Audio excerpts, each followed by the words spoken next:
and this undercover report would certainly suggest there is a major issue with the culture. Yeah, I mean, Leroy's made some really powerful points there, and I think that Sir Mark Rowley has probably had a real wake-up call when he had that information about this Panorama report documentary coming out. He probably thinks, and they have done a lot of good work, we cannot hide away from that, and he's tried very hard to exit these 1,500 officers. He's done a lot of training for those many officers. These officers sit in those units and they're hiding in plain sight. I think people ask me, has this shocked you? No, it hasn't shocked me. It hasn't come as any big surprise.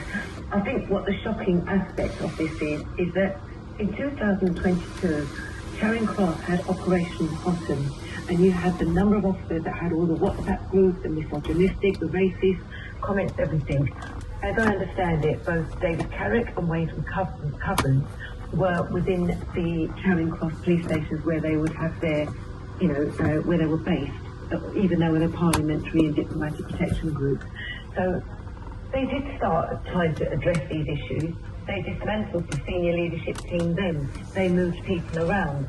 I think what they did was they got, they just thought, okay, this is fine, we've solved most of the problem here. What they didn't look at was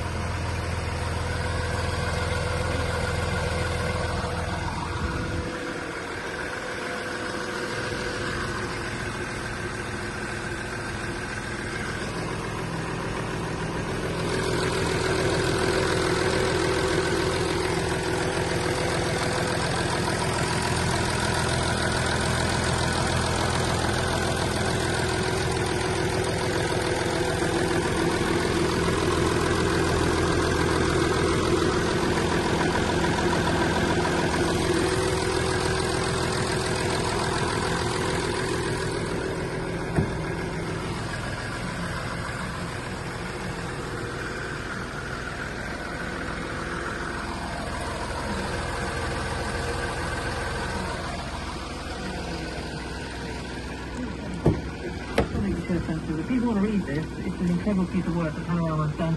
It's on the BBC News website. Sergeant Joe McElvenny is recorded talking in graphic terms about his sex life. He's talking about it openly, loudly, and apparently you can hear female colleagues, can you hear?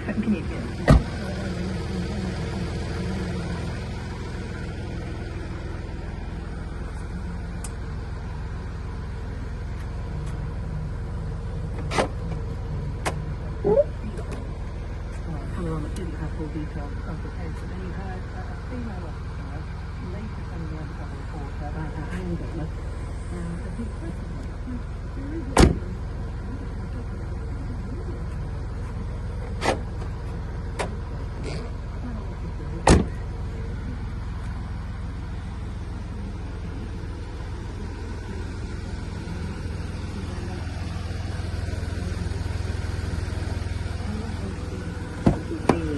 now, Sir Mark Rowley will say that we had a number of officers that are calling out the misogynists, the racists, Islamophobics and so on.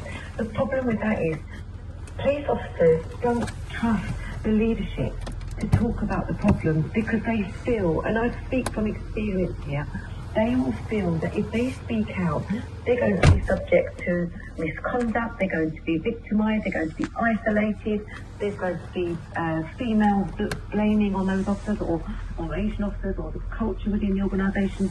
This label about banter still hasn't left policing.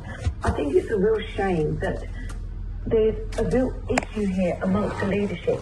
How is it that these catastrophic issues that have now been identified within Charing Cross